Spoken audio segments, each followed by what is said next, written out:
back of this beautiful deck that we looked at a little earlier, it was built about 14 months ago, and as you can see, it's starting to look a little tired. Some boards are starting to split.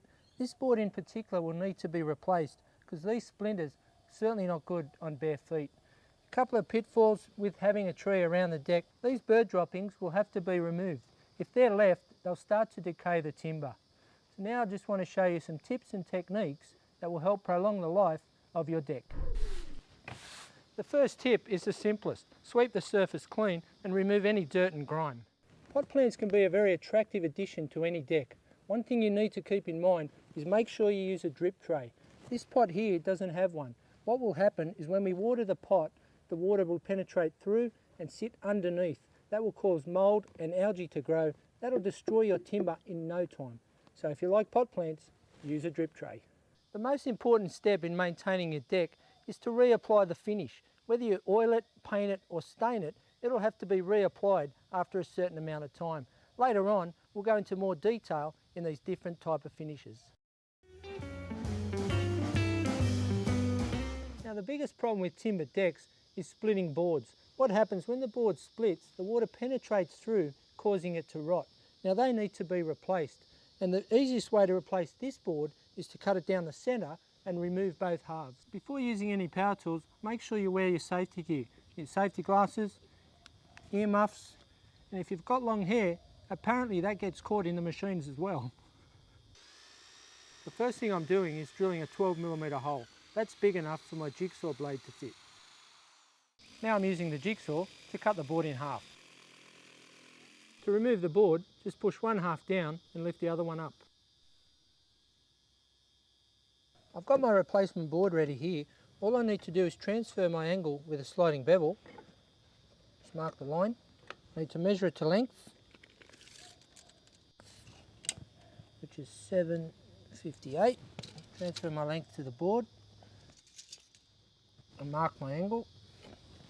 Take it to the drop saw and cut it to length.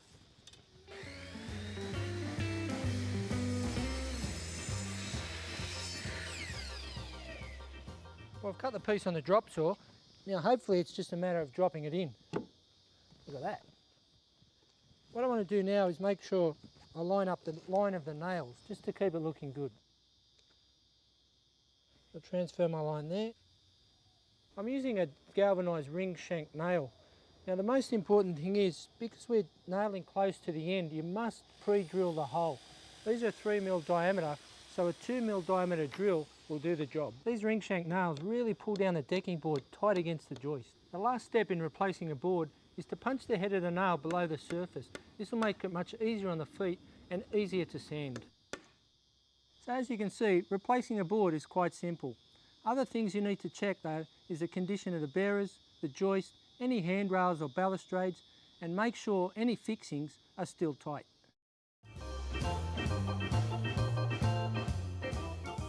And before you begin sanding, you need to make sure that all the nails are punched below the surface, and depending on how much you've got to sand off will determine which tool you use. If you're just going to sand the top surface, then an orbital sander or a random orbital will do the job, but if you need to take off a little bit more, you'll have to pull out the big guns, the belt sander. When it comes to sandpaper, the rule is the higher the number, the finer the grit, and the lower the number, the coarser the grit. And for this deck, we're using 120, which is perfect for this job. Well, that's the sanding done. We'll just give it a sweep clean and we can get on with the finishing. There are two stages to this section. Firstly, we need to clean the deck, and to do this, we use this product. Now, when you're using a deck cleaning product, you must always remember to wear your safety equipment. This contains oxalic acid, so rubber gloves and eye protection are a must. You simply mix it into a bucket of water, in this case 1 part to 4 parts water, and then you splash it on with a broom, let it dry and hose it off with the hose. There's two things I forgot to mention. One is with your safety gear. Make sure you wear long pants. This stuff will certainly burn your legs. The other important thing is, if your deck is up off the ground, make sure anything of value is not underneath. That includes your car. If this stuff drips onto the roof, you're going to have serious problems.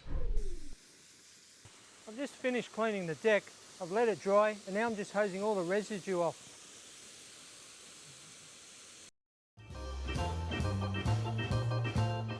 Now, 3 types of finishes we can apply to our deck: oil, stain and paint. An oil finish will bring out the natural beauty of the timber, but on the downside, depending on exposure, will need to be reapplied about every 6 months. With the stain, the natural grain is still visible, but the colour is altered. It does protect the timber a little more than the oil, so recoating won't be required as often. With the paint, unfortunately it covers the natural beauty of the timber, but believe it or not, there is an upside to painting the deck. You won't have to paint it nearly as often. There's just one more stage to go in this section, that's applying the finish. In our case, we're applying an oil finish. You need 2 to 3 coats and can be applied by brush, broom, or I prefer to use a lamb's wool mop. One important thing you need to remember, don't paint yourself into a corner. This stuff takes 8 hours to dry.